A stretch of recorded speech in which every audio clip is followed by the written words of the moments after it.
Hello, and welcome to the Find Your Oasis Library. This library teaches you how to transform your chaos into clarity by finding your own unique inner oasis. If this video resonates with you, please give it a like, subscribe, and check out my website linked in the video caption to explore Oasis State offerings. Let's begin. Okay, my loves, this is a video to help you understand what is being asked of you during a season of intense grief.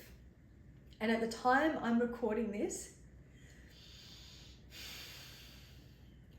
I lost my dog 6 weeks ago, and I haven't cried for like a few days now, but that's what grief is about. I'm crying right now making this video. So I suppose you can see the authenticity in the experience and the advice that I'm offering, because grief, unfortunately, has been a huge part of my journey of developing and understanding this holistic mastery journey. And it's comforted me and helped me a lot, but there's still parts of me that really wish that I didn't have to learn about these things through grief. But those are lessons my soul chose. Excuse me. So a few years ago, I lost my dad unexpectedly, and that sort of started this whole big life transition journey, and really having to navigate the paradox of our self-mastery journey, from coming from that season of, oh, I understand life and I'm co-creating and all of my thoughts create my reality, this is so fun, and like the fluffy part of spiritual development, into unexpectedly losing my dad, and there's a lot of grief that comes with that. But I just knew in my bones that that losing him would be initiating me into this deeper level of my spiritual development journey. And I was like, oh, fuck, this is gonna suck. And it has. And it's very empowering. Like, it's okay to have that paradoxical relationship with what you're going through of deep, deep gratitude, because if I didn't go through what I've been through over the last few years, I wouldn't be here recording this video, working as a mentor and guiding other beautiful women like yourself through this. I have a deep, deep gratitude, because the fuckery of my personal life has transmuted into my purpose, and I love that. But I also can simultaneously really wish that that didn't happen. A lot of the things that have gone on didn't happen. And I've gone through relationship breakdowns and ending friendships, which is just as painful. There's so much grief. And I want to mention that grief isn't just reserved to losing a loved one through death. It's a gnarly, gnarly portal.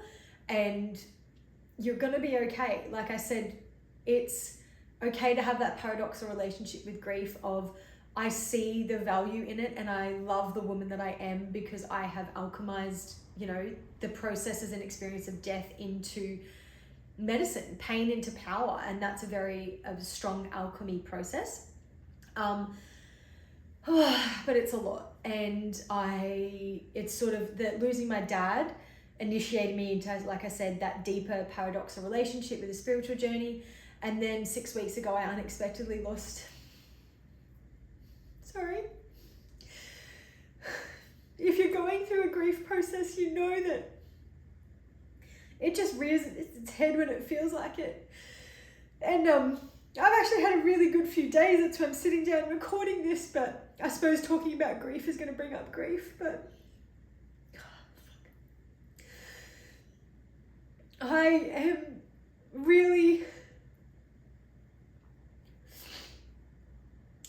really believe that this grief journey didn't happen to me, it's happened for me. And the fact that I can sit down 5 or 6 weeks later, I've sort of lost count of the time now, after losing Clifford, trusting that what I've learned and what I'm teaching in this library is valuable and important, is a really beautiful moment. So I want to offer you this analogy to help you realize what you're going through on an acute grief journey, because grief, it's so cliche, but grief is not linear. And when you're first going through grief, it feels like the pressure of it collapses you again and again and again. And you might numb yourself, with distractions, being around people, drugs, alcohol, binge watching TV, whatever. And babe, if you're in the early stages of grief, just fucking do it. Just do whatever you need to do to put one foot in front of the other, because it's really hard. And trust that that's only temporary. You need to eat the junk food for a bit. You need to be in bed. You need to watch reality TV. You need to do whatever. And just set that intention to do that early on in your grief journey. And trust that after a while, you will be able to come up for air. Because what grief is doing, like I said, it's the pressure of it is so consuming that you collapse. And it's like if you're like this little dot, it just keeps collapsing. But that is the alchemy process. That is what needs to happen. And then after a while, the grief develops with you, or you you don't need to numb anymore, and you don't collapse when it comes in. And you start building your capacity, and the grief can walk beside you, walk with you. You can alchemize it into love. And it is the gnarliest process that I've ever been through. And it doesn't mean, and I really hope that I just get to alchemize these experiences from the last few years and have a bit of a break, because losing Clifford was not on my bingo card, but here I am, still alive, stronger than ever. And that's the paradox of it, is through allowing the collapse of me again and again and again, I find strength in the softness. And I'm at this point now where I'm not letting the grief collapse and consume me. And if it does down the track and I have another wave of it, that's fine. But I am so familiar with grief now over the last few years that I trust that when it's too hard, I know how to surrender. And that's true strength, because that's finding strength in softness. And then there's other days where that's the whole journey, is finding this relationship with grief, because grief is not reserved just for the death of your loved ones. Like I said, friendship breakups, leaving careers, breakups, intimate ones, all of that sort of stuff. Oh, it's a lot. Anyway, the analogy that I want to offer for grief is, because it feels really unfair. And one of the scariest things for me when I was navigating the loss of Dad a few years ago is that life doesn't stop. And it feels like you're at this unfair advantage, because the analogy is, if we're all swimming through life, or walking, but let's say swimming, we're all swimming through life, you're looking at people that are not being given these big, intense lessons and grief to navigate. And it's like they've got like a motorized freaking kickboard, and they're like getting through the water so much quicker. But when you're navigating grief and you're swimming through life, it's like you've been given a 50-kilo weight and you're trying to swim through life at the same pace as other people, and it is just impossible. And it's really scary, because life goes on. Excuse me, I just spat. Because life goes on, and we live in this patriarchal society, and there's hustle, and we need to put food on the table and pay rent and all of these things, and we just don't have the capacity to do it. So I wanted to offer you this analogy, because yes, when you are navigating grief and loss, feels like there's a 50-kilo weight on your back, because there is. Because the grief is collapsing you to do your own inner deaths and slowly hone yourself into the woman that you are destined to be. And unfortunately has to come through a grief process at times.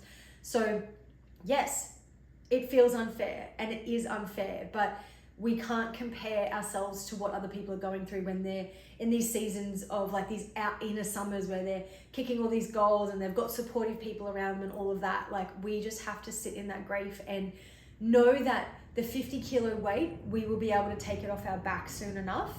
But for now, just have so much compassion and trust that life is not getting away from you. We're just in this season of like this inner winter, and we need to dissolve and disintegrate again and again and again through the portal of grief. And it's hard and it doesn't feel fair, but I promise you, just keep meeting the grief, which is just love with nowhere to go, again and again, and soon enough you will be able to push off from the bottom of the pool, put the 50-kilo weight out, and keep swimming that freestyle and catch up with everyone, because we can't compare our journey to other people. And people that haven't gone through the experience of grief, they just will never, ever understand. And it feels unfair.